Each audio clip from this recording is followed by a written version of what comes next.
우리 양쪽 옆에 분 함께 인사하겠습니다. 더위를 믿음으로 승리합시다. 성도가 성도답게 사는 능력과 비결은 오직 예수 그리스도께 있습니다. 예수를 잘 믿고 오직 그리스도와 함께 할 때 성도와 성도다운 삶을 살 수 있습니다. 오늘 성경 12절을 보면 이렇게 기록합니다. 나를 능하게 하신 그리스도 예수. 바울을 능하게 하신 분은 바로 예수 그리스도이십니다. 성도를 성도답게 살게 하시는 분은, 성도를 성도답게 살아가게 하는 것은 예수 그리스도이십니다. 바울은 이 표현을 사도행전뿐만 아니라 목회 서신에서 여러 번 반복해서 이야기합니다. 그러니까 바울이 자기 사역, 성도로 자기가 살아가는 삶 가운데 가장 중요한 사역의 힘과 원칙은 예수 그리스도였던 겁니다. 사랑하는 성도 여러분, 하나님 믿는 백성으로 예수 그리스도를 구주로 고백하는 성도로 여러분의 삶 속에 가장 중요한 능력과 힘은 예수 그리스도가 되시길 주의 이름으로 축복합니다. 바울은 사도였어요. 사도였다는 것은 무슨 뜻인가요? 그가 당연히 예수님 중심으로 살아야 한다는 뜻입니다. 당연하지 않겠습니까? 그는 예수님이 보낸 일꾼이었다는 겁니다. 예수님이 보냈기 때문에 그의 권세와 힘과 능력은 예수님을 통해서만 이루어지는 것이었습니다. 외국에 파송할 때 그 외교관은 그의 힘과 권위는 본국, 그를 파송한 나라에 있는 것과 동일하죠. 사랑하는 성도 여러분, 우리는 하나님 믿는 하나님의 백성입니다. 우리는 예수 그리스도를 구주로 고백하는 성도입니다. 그래서 우리는 누가 물어보면 저는 예수 믿습니다, 저는 성도입니다, 저는 근고교회를 다닙니다. 그래요, 우리는 그렇게 고백합니다. 그 뜻은 내가 늘 예수 그리스도를 통해서 힘과 능력과 은혜를 덧입혀 살아야 한다는 뜻인 겁니다. 사랑하는 성도 여러분, 내가 성도로 고백한다는 것은 나는 늘 예수님이 주시는 은혜 가운데 살겠습니다, 그런 건 다른 것으로부터 힘을 얻고 능력을 얻는 게 아니고, 내가 성도라고 말하는 것은, 내가 교회를 다닌다는 것은 나는 예수님을 통해서 날마다 은혜 입는 사람입니다. 사랑하는 성도 여러분, 돈 때문에 기뻐하고 돈 때문에 희비가 갈라지는 게 아니라 예수님 때문에, 여러분이 믿고 있는 예수님 때문에 희비가 바뀌는, 예수님을 잘 믿기 때문에 날마다 기쁘고, 예수님 말씀대로 살지 못하기 때문에 너무 답답하고 희비가 바뀌는, 여러분의 삶의 기준이, 여러분이 살아가는 삶 속에서 여러분의 삶의 기준이 예수님이 되시길 주님으로 축복합니다. 사도행전을 보면 사도들이 나옵니다. 사도들은 오순절 이후에 얼마나 놀라운 은혜를 갖고 복음을 선포하는지 몰랍니다. 그래서 그들이 복음을 선포하는 곳마다 무슨 일이 나요? 변화가 일어납니다. 세상이 변해요. 복음은 능력이기에 세상을 바꿉니다. 그들이 무슨 능력으로 그렇게 했을까요? 당시에 로마가 최고의 도시였으니까 로마에 가서 공부를 많이 해서 학위를 받고 왔을까요? 아니면 가장 강대국이었던 로마의 권세를 등입고 그들이 복음을 전했을까요? 아니면 돈이 많았나요? 전혀 그렇지 않습니다. 초대교회 사도들은 첫째, 공부도 많이 못했어요. 두 번째, 그들은 가난했습니다. 별로 돈도 없었어요. 그리고요, 그들 뒤에 백그라운드에 권력 있는 사람도 없었습니다. 그렇지 않아요? 그런데도 불구하고 그들을 도와주는 그 어떤 영향력과 힘도 없는데도 불구하고 그들은 어떻게 해요? 복음을 증가하는 곳마다 세상이 변하고 사람이 바뀌고 문화가 바뀌고 하나님의 역사가 일어난 줄 믿으시 바랍니다.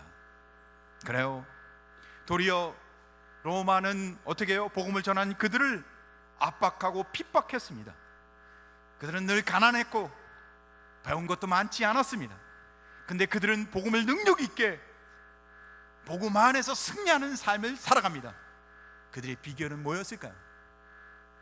그들을 보내신 분이 예수 그리스도인데, 그들은 예수 그리스도의 능력 안에 예수님이 약속한 약속을 믿고 살아갔기 때문입니다. 성도는 예수 그리스도 안에서 예수 그리스도가 주시는 약속을 믿고 살아가는 사람입니다. 그러니까 누굴 떠나서는 살 수 없는 거예요. 그래서 요한복음 15장 5절에 예수님이 제자들에게 이렇게 말씀하세요. 한번 같이 읽어볼까요? 시작. 나를 떠나서는 너희가 아무것도 할 수 없습니다. 건강해서 명예를 얻어서 돈이 많아서 우리가 잘 사는 게 아니고, 성도는 예수를 떠나서는 아무것도 할 수 없다고 고백하며 사는 것입니다. 예수를 떠나서 뭔가 할 수 있다고 생각하는 것은 잘못된 길을 선택하고 잘못된 길을 가고 있는 것입니다. 사랑하는 성도 여러분, 성도의 은혜는, 성도의 능력은, 성도의 권세는 오직 예수 그리스도. 한번 따라합시다. 예수 그리스도. 한번 더 따라하시죠. 오직 예수 그리스도. 날마다 이 은혜를 고백하며 살아가길 주의 이름으로 축복합니다. 그래서 바울은 오늘 오직 예수 그리스도 안에 살아가는 자기의 삶을 오늘 반추해서 디모데에게 신앙을 권면하고 있습니다. 그래서 오늘 성경 본문에 나오는 은혜 몇 가지를, 정말 오직 하나님의 은혜를 고백하는 바울의 그 고백을 함께 나누며, 우리도 우리 삶 속에 주신 하나님의 은혜를 고백하며 성도로, 신앙인으로 승리하는 그 은혜를 풍성히 누리는 하나님의 은혜가 있길 간절히 소원합니다. 첫째, 우리를 믿으시고 충성되이 보시는 하나님께 감사하라. 성경 12절을 보면 이렇게 기록하고 있습니다. 나를 능하게 하신 그리스도 예수 우리 주께 내가 감사함은 나를 충성되이 여겨 내게 직분을 맡기심이니. 바울은 어떤 사람이었습니까? 내가 전에는 비방자요 박해자요 폭행자였으나, 그래요, 교회를 핍박하는 사람이었어요. 신앙생활하는 예수를 믿는 사람들을 잡아 가두고자 했던 사람이었어요. 그 무엇으로도 그 죄값을 갚을 수 없을 만큼 하나님 앞에 반대하는 자였습니다. 그런데 하나님이 그를 충성되이 여겼다는 거예요. 사랑하는 성도 여러분, 왜 그를 충성되이 여겼을까요? 하나님의 주권적 은혜였다는 것을 이야기하는 것입니다. 바울이 갖고 있던 어떤 그의 공로나 그가 무엇을 했기 때문에 그런 어떤 자격이 주어졌거나 얘기하는 게 아니에요. 그러니까 우리를 오늘 예배자로 부르시고 하나님의 백성으로, 성도로 살게 하는 것은 내가 무슨 자격이 있어서 오늘 예배를 드리고 내가 어떤 공로가 있어서 오늘 하나님의 성도로 부르심 받은 게 아니고, 하나님의 주권적 은혜로 내가 너를 충성되이 여겨 내가 너를 직분자로, 일꾼으로 세웠다는 겁니다. 사랑하는 성도 여러분, 오늘 바울을 하나님이 하나님의 주권적 은혜로 세우셨기에 바울은 그 은혜를 고백하며 뭐라고 이야기해요? 내가 감사하다고. 나는 그런 자격이 안 되는데, 내가 그런 자격이 없는데 하나님이 나를 충성되이 여겨 나를 직분자로 세우셨기에 뭐 한다고요? 감사하다고. 사랑하는 성도 여러분, 나 같은 자를 예배자로 부르신 하나님 앞에 감사 찬송이 넘치시길 주님의 이름으로 축복합니다. 그렇잖아요. 하나님이 나를 부르셔서 주님 앞에 예배하고 또 주의 일을 감당하는 일꾼으로 부르셨다는 겁니다. 그래서 고린도 전서 15장 10절에 바울이 이렇게 고백하죠. 함께 한번 읽겠습니다. 시작. 나의 나된 것은 하나님의 은혜로 된 것이니.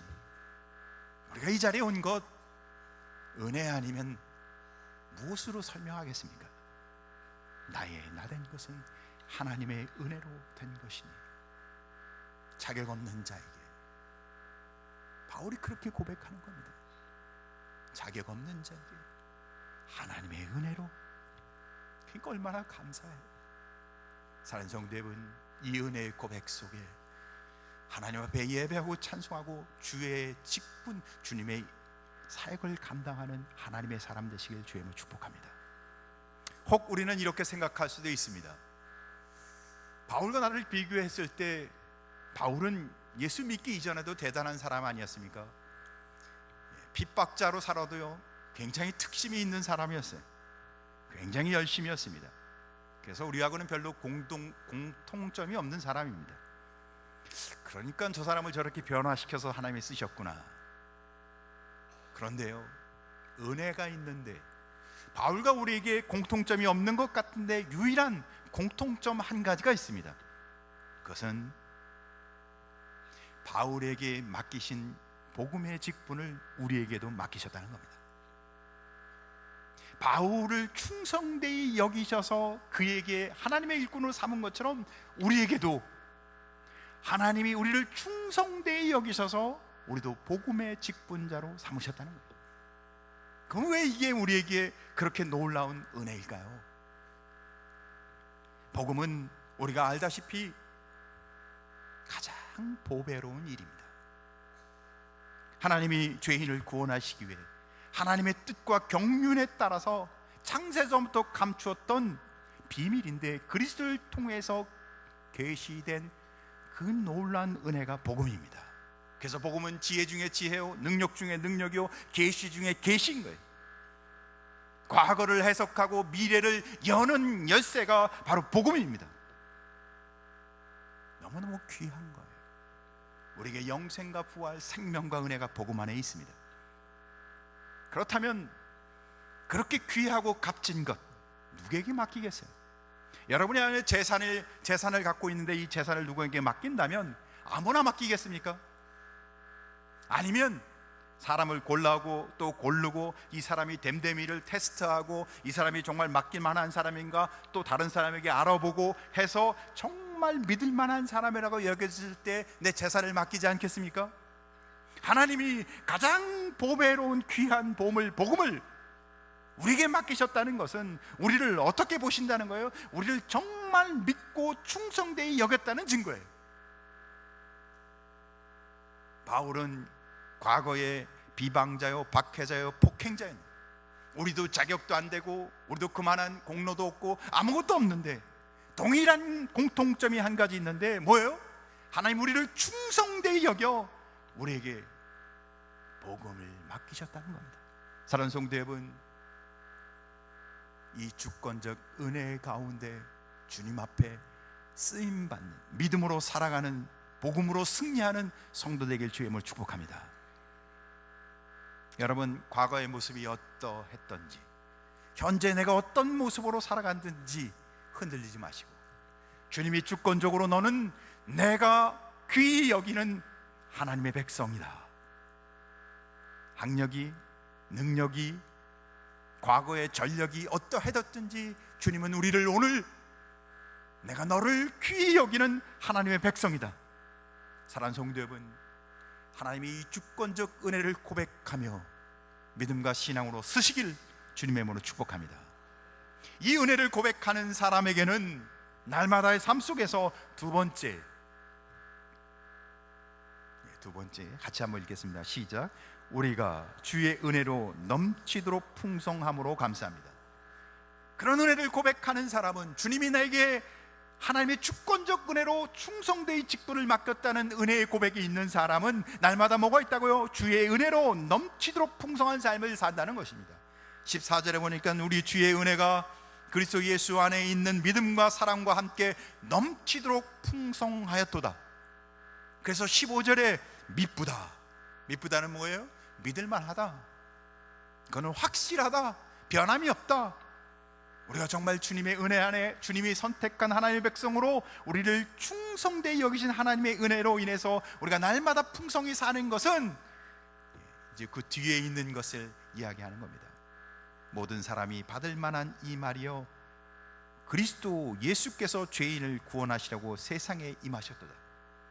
예수님이 이 땅에 왜 오셨다고요? 예수님이 이 땅에 오신 이유는 죄인을 구원하러 오셨다는 겁니다. 사랑하는 성도 여러분, 우리를 구원하시러 우리의 죄의 문제를 해결해서 이 땅에 오신 예수 그리스도를 날마다 고백하며 사시길 주의 이름으로 축복합니다. 다 알잖아요, 그죠? 교회를 다니면 우리가 이걸 모르는 사람이 어디 있겠습니까? 근데 우리가 믿고 우리가 고백하는 사실 중에 이 기초적이고 이 분명한 진리를 우리 가슴에 평생 간직하고 살아가시길 주의 이름으로 축복합니다. 뭐를요? 예수 그리스도가 우리 죄인의 구주로 오셨다는 겁니다. 날마다 이 은혜 고백 속에 살아가길 주님을 축복합니다. 이 은혜를 고백하지 않을 때 우리는 잘못된 신앙, 아니 우리 신앙을 잃어버릴 수 있습니다. 초대교회 유대인들은 예수를 죄인의 구주로 고백하지 않았습니다. 그들은 예수님을 누구로 고백해요? 현실에 결부시켜서만 예수님을 바라봅니다. 그래서 그들에게 가장 시급한 일은 뭐예요? 로마로부터 독립하는 거였어요. 나라가 회복하는 거였습니다. 그래서 예수님을 어떻게 해요? 왕으로 세우고자 합니다. 현실적인 문제였죠. 그리고 그들은 그들의 인생의 질병을 예수님께 치유받길 원했습니다. 그들의 삶이 회복되길 원했습니다. 유대인들은 끝까지 예수님을 누구로 보지 않아요? 죄인의 구주로 고백하지 않습니다. 사랑하는 성도 여러분, 예수님이 이 땅에 오셔서 죄인의 구주로 죄의 문제를 해결하시는 십자가의 주로 이 땅에 오셨는데, 유대인들은 예수님께 현실의 문제, 이 나라를 회복시켜달라고, 건강의 문제를 해결하려고, 돈의 문제를 해결하려고, 그러나 예수님은 그들의 청을 거절하십니다. 그리고는 어떻게 해요? 오직 복음만을 전하십니다. 그래서 유대인은 예수님을 십자가에 못 박아 죽입니다. 주님은 이 땅에 죄인의 구주로 오셨습니다. 그러나 유대인들은 받아들이지를 않아요. 사랑하는 성도 여러분, 여러분은 어떻게 살아가십니까? 예수님이 죄인의 구주로 오셨다는 사실을 고백하며 믿음으로 사십니까? 아니면 건강의 문제, 자녀의 문제, 물질의 문제, 사업의 문제, 내가 갖고 있는 인생의 문제를 갖고 하나님 앞에 나가 당면한 나의 현실의 문제를 가지고 내게 해결되지 않는다고, 그동안 신앙생활하는 거 다 헛거네, 나는 왜 이렇게 신앙생활을 해도 지질이 복도 없지? 사랑하는 성도 여러분, 예수를 만나는 자마다 죄가 해결되고 영원한 하나님의 자녀가 되고 천국 백성이 되는 줄 믿으시기 바랍니다. 오늘 수많은 성도들이 왜 신앙에서 갈등하고 있습니까? 현실의 문제 때문 아닙니까? 예수님은 우리의 현실의 문제를 해결하러 오신 분이 아니라고, 우리 죄의 문제를 해결하기 위해 오신 우리의 구원자인 것을 오늘 우리가 이 예배를 통해 고백하는 은혜가 있길 주님의 이름으로 축복합니다. 유대인은요, 현실의 문제를 해결해 주지 않는 예수님을 어떻게 했다고요? 십자가에 못 박아 죽였습니다. 우리가 현실의 문제를 해결해 주지 않는다고 불평하고 살아가는 것은 유대인과 뭐가 다를까요? 사랑하는 성도 여러분, 예수님이 이 땅에 오신 것은 죄인을 구원하러 오신 것입니다. 우리의 건강, 자녀, 물질, 사업 아니에요. 날마다 우리의 죄의 문제를 해결해 오신 예수 그리스도를 고백하며 우리 가슴에 그 은혜, 그 십자가의 감격 속에 날마다 살아가는 은혜의 고백이 있길 주님의 이름으로 축복합니다. 그래서 15절 맨 끝절에 바울은 그렇게 고백하는 겁니다. 예수님이 이 땅에 죄의 문제를 해결하는 구주로 오셨다고 고백한 이유, 이렇게 고백해요. 죄인 중에 내가 괴수니라. 사랑하는 성도 여러분, 괴수가 무슨 뜻이에요? 그가 첫째 우두머리라는 거예요. 뭐에 대해서요? 그가 악에 대해서, 그는 가장 으뜸가는 가장 큰 죄인이라는 얘기입니다. 좀 바울의 표현이 좀 이상하죠. 최상급, 비교급 중 최상급을 사용해서 자신이 최고의 악한 자라고 얘기합니다. 그렇다면 다른 사람하고 자기가 일일이 다 다니면서 저 사람하고도 비교하고 이 사람하고도 비교하고 다 비교했을 때, 내가 정말 죄인이구나, 그런 표현인데 사실 그렇게 자기가 한 적은 없어요. 그렇다고 또 자기가 예수 믿기 이전에 했던 그 수많은 죄들은 사실 잘 모르고, 알고 했던 것이 아니라 잘 모르고 했던 것이었습니다. 그런데 거기에 비해서 최상급으로 자기가 으뜸이 아주 그냥 최고의 괴수라고 얘기해요. 좀 지나치게 강조하는 모습이 있는 것처럼 비춰집니다. 자기 감정에 도취돼서 너무 과장되게 자기를 죄인으로 이야기하는 것처럼 보여요. 그러나 바울이 오늘 자기가 죄인 중에 괴수라고 이야기하는 이 고백은 자기가 그리스도 예수 안에서 진정으로 은혜, 성령의 감동을 입어서 고백하는 고백임을 우리는 깨달아야 합니다.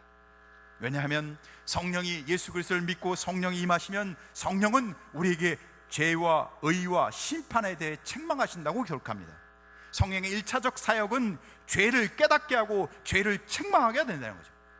그러니까 예수 믿고 성령이 임하시면 그 마음속에 가장 먼저 자신의 죄에 대해 심각성과 죄에 대해 알게 하는 일을 성령이 우리 안에 하신다는 겁니다. 사랑하는 성도 여러분, 성령 충만 받길 주임을 축복합니다. 무슨 뜻이에요? 자기 죄가 선명하게 드러난다는 뜻입니다. 예수 믿고 성령이 임하면 내가 정말 죄인이구나 고백하게 된다는 겁니다. 바울은 다른 사람과 비교해서가 아니라 성령이 임해서 오직 자기 죄를 들여다보니까 선명하게 보였던 거예요. 내가 정말 죄인이구나, 내가 정말 죄 가운데 살았구나. 사랑하는 성도 여러분, 은혜 받은 자의 고백인 줄 믿으시기 바랍니다. 자신이 정말 성령의 은혜 가운데 내가 용서받지 못할 죄인이었다는 것을 알게 되었던 겁니다. 그래서 바울이 고백하는 거예요. 내가 죄인 중에 괴수. 그래요, 성령의 감동을 입은 사람은 바리새인처럼 다른 사람과 비교해서 내가 죄인이라 말하지 아니하고 오직 세리처럼 가슴을 치며 하나님이여 불쌍히 여기옵소서, 나는 죄인입니다. 비교해서가 아니라 성령이 주시는 감동으로 내가 하나님 앞에 쓸 수 없는 하나님의 주권적 은혜로 내가 오늘 이 자리에 있다는 사실을 고백하며 쓰는 것입니다. 사랑하는 성도 여러분, 성령의 은혜로 날마다 생생하게 주님이 날 구원해 주시고 날 하나님의 자녀로 삼아주신 십자가의 은혜 속에 풍성하게 살아가시길 주님을 축복합니다. 그런 은혜를 고백하는 자에게는 세 번째, 오직 그리스도만이 선명하게 보이는 자의 찬양. 사랑하는 성도 여러분, 그런 은혜가 고백되는 자가 해야 할 일이 뭘까요? 찬양이죠. 하나님을 찬송하는 거죠. 사랑하는 성도 여러분, 날마다 내게 주신 은혜를 기억하며 나 같은 자를 은혜의 자리로, 예배의 자리로, 주의 일을 감당하는 자리로 불러주신 하나님의 은혜를 고백하며 찬송하며 찬양하며 감사하며 사시길 주님을 축복합니다. 16절을 보니까 이렇게 말합니다. 그러나 내가 국류를 입은 까닭은, 그래요, 바울이 국류를 입은 까닭이 뭘까요? 자신이 비방자요, 박해자요, 폭행자였는데, 죄인 중에 괴수였는데 자기가 바로 은혜를 입었다는 거예요. 자기가 바로 그 은혜를 입은 사람이라는 거예요.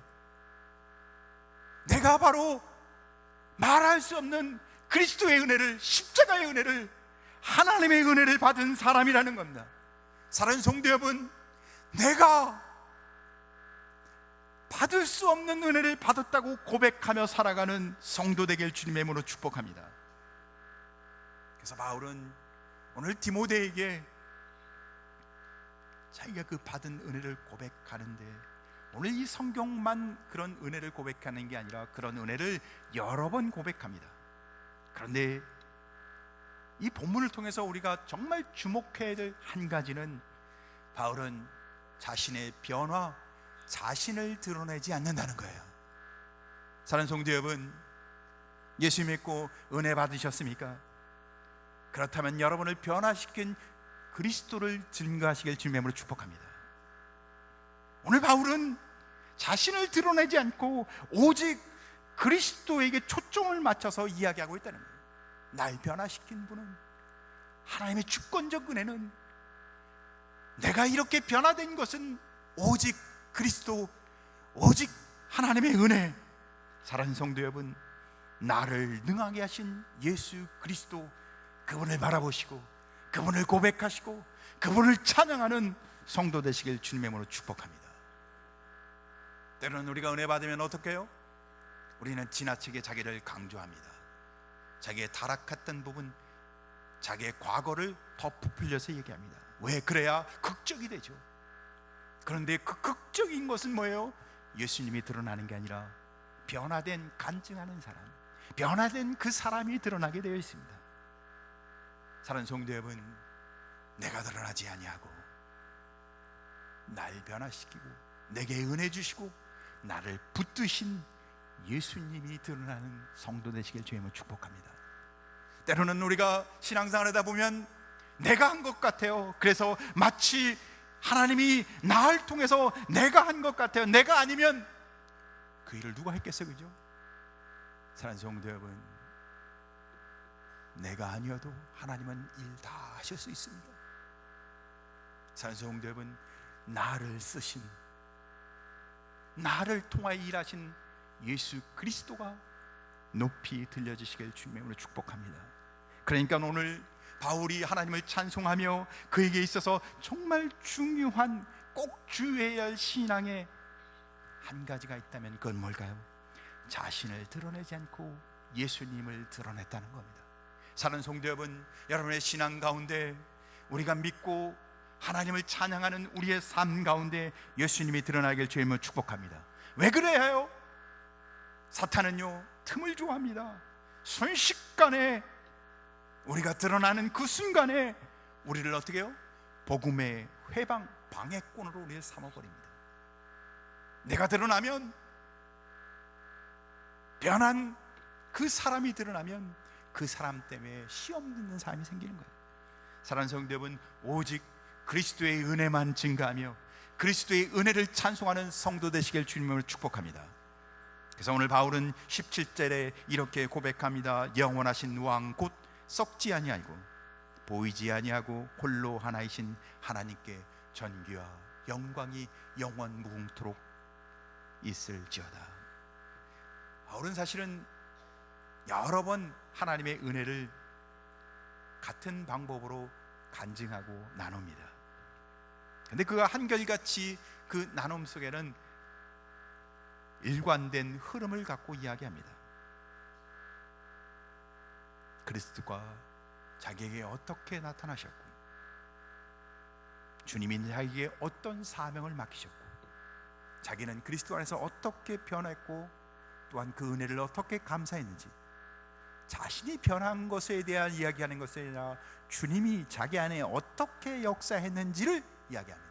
그러면서 시간이 지나고 세월이 지나고 연륜이 쌓여갈수록 그는 더 강력하게 누구를? 주님의 은혜를 고백하고 있습니다. 그래서 오늘도 디모데에게 하나님이 자기에게 주신 은혜를 고백하며 그는 자기도 모르게 하나님을 어떻게 해요? 찬양하고 송영, 하나님께 영광을 돌리고 있어요. 영원하신 왕, 썩지 아니하고 보이지 아니하고 홀로 하나이신 하나님께 존귀와 영광이 영원무궁토록 있을지어다. 사랑하는 성도 여러분, 여러분이 하나님이 주신 은혜를 기억하며 하나님께 영광을 돌리는 복된 성도 되시길 주님을 축복합니다. 그런데 실상 우리의 삶은 반대일 경우가 많이 있는 것 같습니다. 처음에 예수를 믿고 영접하면 얼마나 뜨거운지 몰라요. 그래서 처음 예수 믿는 사람은 막 감격과 은혜가 막 뜨거움이 넘칩니다. 그런데 시간이 점차 지나며 경륜, 신앙의 이 경륜이 쌓이기 시작하면 어떻게 해요? 신앙이 점점 식죠. 열정이 식고, 그래서 교회 생활은 익숙해집니다. 기도는 청산유수로 잘하게 되죠. 정말 놀라운 것은 설교를 들을 때도 본문만 딱 들으면 디모데전서 1장 12절에서 17절 말씀을 오늘 나누겠습니다 하면 하도 오랫동안 교회 생활을 했기 때문에 벌써 성경 본문만 들어도 오늘 말씀은 대충 뭘지, 야, 예와 제목만 얘기하지만 저 제 예와 언제 들은 건데, 그래요. 그쯤 되면 어떻게 해요? 신앙의 프로의 경지까지 이른 것입니다. 사랑하는 성도 여러분, 그런 반면에 그렇게 정말 모든 것이 신앙 안에서 더 좋아지는 것 같은데 회개와 감사는 횟수가 줄어들고, 이웃과 하나님의 관계는 더 깊어지는 게 아니라 기계적이 되고, 봉사와 열정은 식어만 가는, 거꾸로 신앙생활을 하는 성도의 모습으로 바뀐다는 겁니다. 뭐예요? 세월이 주는 타성과 매너리즘을 이야기하는 겁니다. 세월이 지나니까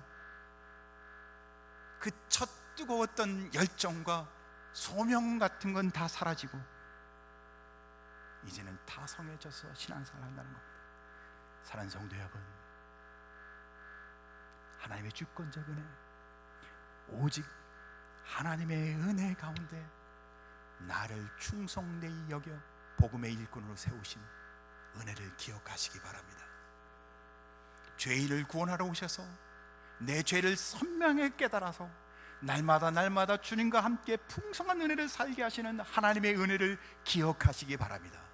시간이 지나면 지날수록 더 은혜의 감격 속에 주님을 찬송하며 은혜를 고백하며 오직 예수, 오직 그리스도만을 고백하는 성도가 되시길 주님의 이름으로 간절히 소원합니다.